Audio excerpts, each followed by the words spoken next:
All right, we're going to talk about the needles that you use on your INNOVA. There's been a lot of questions and people want to know which ones are right. So this is the package. This is the current packaging.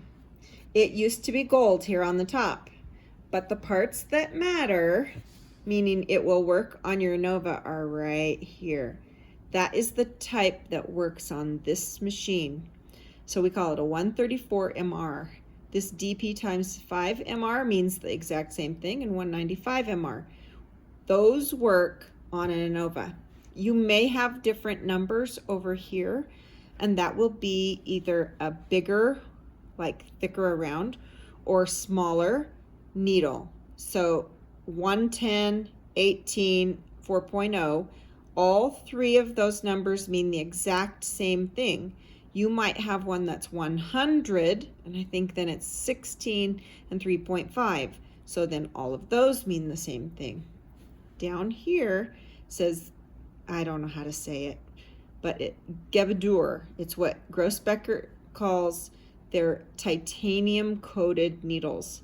They are stronger, they're made for multi-directional sewing, and they work great.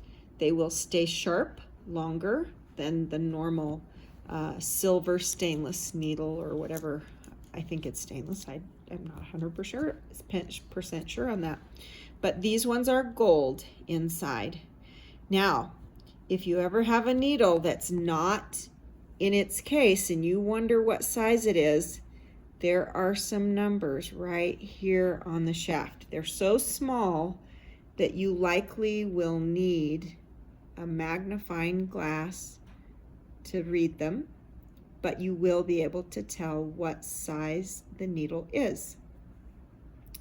There are a couple things about the needle that you need to know. It has a round shaft up here, and so you could put it in backwards, and if you do, you will likely get a fault on your machine. If you try to stitch with it, it might take one stitch but not two stitches. I don't know. But can you see here, there's a groove. This groove goes in the front, and it runs the whole length of this, not the top part, but of the shaft here of the needle. You've got this groove.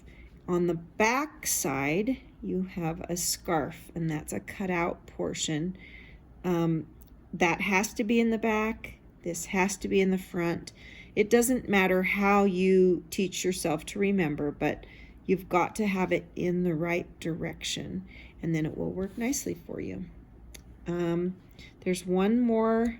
It says right here, FFG and SES. Those mean the same thing as each other too. This is a fine ballpoint. So it works great on quilting. It's not a sharp and it's not a ballpoint. It's kind of a mix between the two. They may also make a machine that is a ballpoint, and it may work better on t-shirts. I'm trying to get my hands on one so I can try it, and if we find that it does a better job on t-shirt quilts, then that's what we'll switch to. But we've so far been using the FFG on everything, and it works well. So that's all there is about the Grossbecker needle for the INNOVA Longarm.